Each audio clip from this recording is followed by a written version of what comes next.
Peter, why don't we move north again, a really wide swath, almost a ridiculously wide swath, from Oklahoma all the way up to Minnesota, and kind of what we think of as the Great Plains region, including the Dakotas and Nebraska and Missouri, even over to St. Louis. Do you have any particular thoughts there? Let's split this into two chunks, east and west. So the east side, the I-35 corridor, that's the NAFTA superhighway.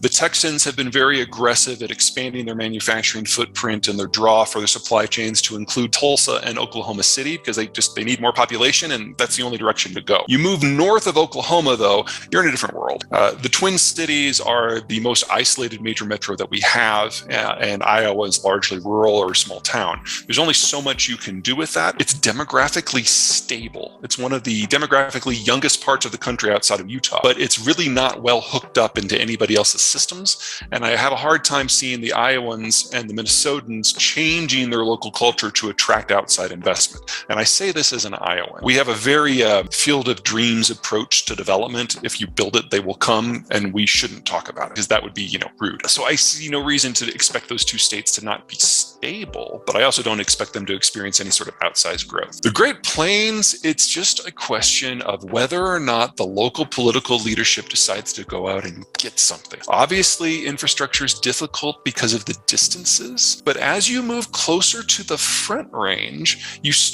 to get integration with the mountains, and you start to get access to the Denver and the Albuquerque population centers. And so you have the widest variety imaginable in economic development and real estate in the Great Plains of any other part of the country. And so anything that I tell you that is true for one population center is going to be radically wrong for the other one. But they all have kind of two general thoughts.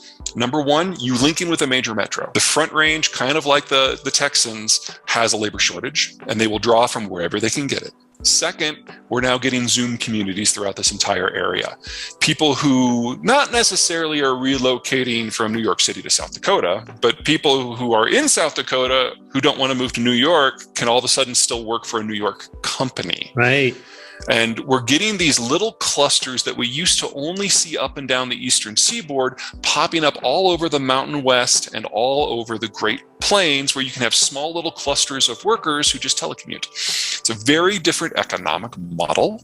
It's difficult to know just how rich of a process this is going to be, but something to consider. Baby boomers are retiring. They're the ones who love offices. Gen X is taking their place. Gen X hates going into the office.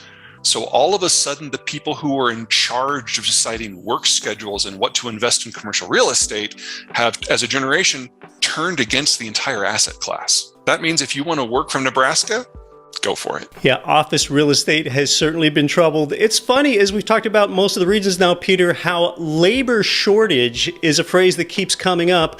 Decades ago, people wouldn't have believed that. Even a century ago, most people would have thought that, technology is going to make all the jobs go away. No, we have more jobs than people by a factor of about 10 million in the United States now. And Peter, you mentioned it one time as both an Iowan and Texan. Have you been both of those things?